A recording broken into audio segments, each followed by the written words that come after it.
जय हिंद दोस्तों। मैं आपका दोस्त राधेश्याम भावसार। तो एक भाई का मेरे पास कॉल आया कि सर मेरे से ना कपड़े फट रहे हैं। तो मुझे लगा कि चलो इनसे बात करनी चाहिए। तो मैंने उनको सबसे पहले ये पूछा। उन्होंने कहा कि सर ना मशीन में मेरे से कपड़े फट रहे हैं। तो मैंने पूछा कि कितना पुराना है आपका मशीन, या अभी कल परसों लिया और आज आपने काम शुरू किया, क्या है तो बताइए। तो उन्होंने कहा कि सर नहीं, मेरा मशीन कम से कम साल भर पुराना मशीन है, मतलब नया ही है बट एक साल हो गया है और काफ़ी बार मैंने इसमें काम किया है। तो मैंने कहा कि ये तो मशीन में नहीं हो सकता है। फिर मैंने उनसे एक फ़ोटो मंगवाई और उनको ये भी पूछा कि ये कपड़े कौन से फटते हैं। मेरा जहाँ तक मानना है ना, कई बार पुराने कपड़े हो जाते हैं। पुराने कपड़े हो जाते हैं तो वो फट सकते हैं, मशीन में धुलने की वजह से, गर्म पानी की वजह से, ब्लीच की वजह से फट सकते हैं पुराने कपड़े। नॉर्मली लोग घर पे भी कॉलर पे ब्रश करके करके फाड़ देते हैं। घर पे कई बार एक एक दिन सोकिंग करके रखते हैं, 4-4 5-5 घंटे, 10-10 घंटे सोकिंग करते हैं, ओवरनाइट सोकिंग करते हैं। उस वजह से भी कपड़े फटते हैं, क्योंकि वो पानी में जाने के बाद में ख़राब डैमेज होने लगते हैं। तो अगर लॉन्ड्री में आते हैं तो हम वापस से उनको वॉश करते हैं, तो मतलब पहले से ही कपड़ा कमज़ोर है तो लॉन्ड्री में कभी कभी फटता है। ये कुछ रीज़न है। फिर मैंने उनसे फ़ोटो मंगवाई, फिर उन्होंने मेरे को फ़ोटो भेजी।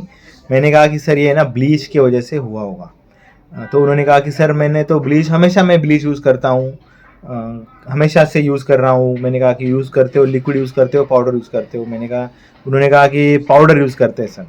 तो कितनी क्वांटिटी यूज़ की, तो मशीन के हिसाब से और कपड़ों के हिसाब से सही क्वांटिटी वो यूज़ कर रहे थे। फिर मैंने कहा कि यार तो ये तो हुआ है ब्लीच से, बट हुआ कैसे, मैं भी थोड़ा सोच में पड़ गया। फिर मैंने उनको आखिर में पूछा कि सर आपका ब्लीच जो पाउडर आप यूज़ कर रहे हैं वो कितना पुराना है। उन्होंने कहा कि सर मैंने अभी जस्ट कल परसों ही उसको मैंने खोला है और पहला ही लॉट ये था। तो मैंने कहा कि ब्लीच की क्वांटिटी आप जो यूज़ कर रहे हो ना, पहले ब्लीच के मुकाबले सही होगी, बट अभी जो ब्लीच यूज़ कर रहे हो ना बिल्कुल ही फ्रेश है। उसमें काफ़ी सारी गैस है, उसमें काफ़ी ज़्यादा पावर है, और वो अगर आप यूज़ कर रहे हो तो उस वजह से ये कपड़ा फट सकता है। और दूसरी एक तरीका है कि ब्लीच जो छानते हो, ब्लीच जो फिल्टर करते हो, उसमें से कभी कभी मोटे मोटे पार्टिकल, पत्थर जैसे, छोटे छोटे कंकर जैसे अगर निकल गए और वो कपड़ों में फंस गए तो भी कपड़े फटते हैं या जलते हैं, डैमेज होते हैं। तो उन्होंने कहा कि सर एक तो बात यह है कि मैंने ब्लीच कल परसों ही पैकेट खोला है। तो मैंने कहा कि अभी आप जो पहले जो क्वांटिटी यूज़ कर रहे होंगे ना, उससे आधी क्वांटिटी आपको ब्लीच यूज़ करना है। कई बार ऐसा होता है कि मेरे पास, मैंने ब्लीच अभी लाया है, बट जो अभी मैंने ब्लीच लाया है वो सामने वाले से, जो जिससे मैंने लाया, उसके पास 6 महीने से पड़ा होगा, तो ऑटोमेटिकली उसकी पावर थोड़ी सी कम हो गई है। और अभी इन्होंने समझो जो ब्लीच लाया है वो एकदम फ्रेश फैक्ट्री से निकल के इनके पास आया है, इन्होंने यूज़ किया, और जो पहले क्वांटिटी यूज़ करते वही क्वांटिटी इन्होंने यूज़ की। तो ब्लीच की तो पावर ज़्यादा है ना, भले ही आप पहले जो इतनी क्वांटिटी यूज़ करते हो उतनी ही यूज़ कर रहे हो, बट ब्लीच की ऑलरेडी पावर बहुत ज़्यादा है। तो इस वजह से ये होता है। फिर मैंने कहा कि उनको, आपको सांस लेने में अगर ब्लीच जो भी आप हैंडलिंग कर रहे थे, निकाल रहे थे, तो सांस लेने में दिक्कत हुई क्या आपको। तो उन्होंने कहा कि हाँ सर, सांस लेने में मुझे दिक्कत हुई, काफ़ी अनकंफर्टेबल मुझे लगा, और वही ब्लीच मैंने जैसे तैसे मशीन में डाला। तो सबसे पहली बात, सही से फिल्टर नहीं किया होगा। दूसरी बात, वो ब्लीच में ज़्यादा पावर होगी।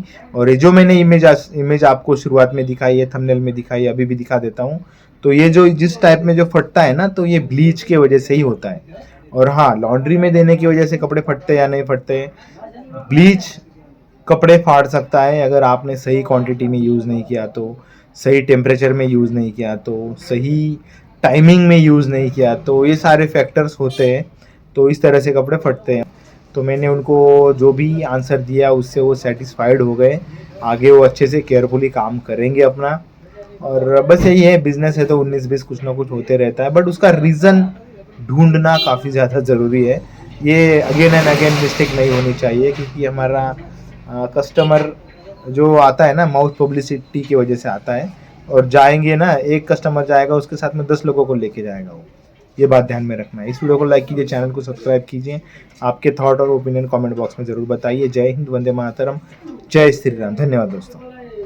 इम्पोर्टेंट लॉन्ड्री के जो प्रोडक्ट होते हैं ना, जो मैं ऑनलाइन मंगवाता हूँ या मेरे नॉलेज में है कि ये सबके लिए यूज़फुल होंगे, तो उसकी ऑनलाइन बाय लिंक हमेशा मैं डिस्क्रिप्शन बॉक्स में देता हूँ, तो जाके आप बाय कर सकते हैं। चेक कर सकते हैं और बाय कर सकते हैं। जय हिंद, वंदे मातरम, जय श्री राम। धन्यवाद दोस्तों।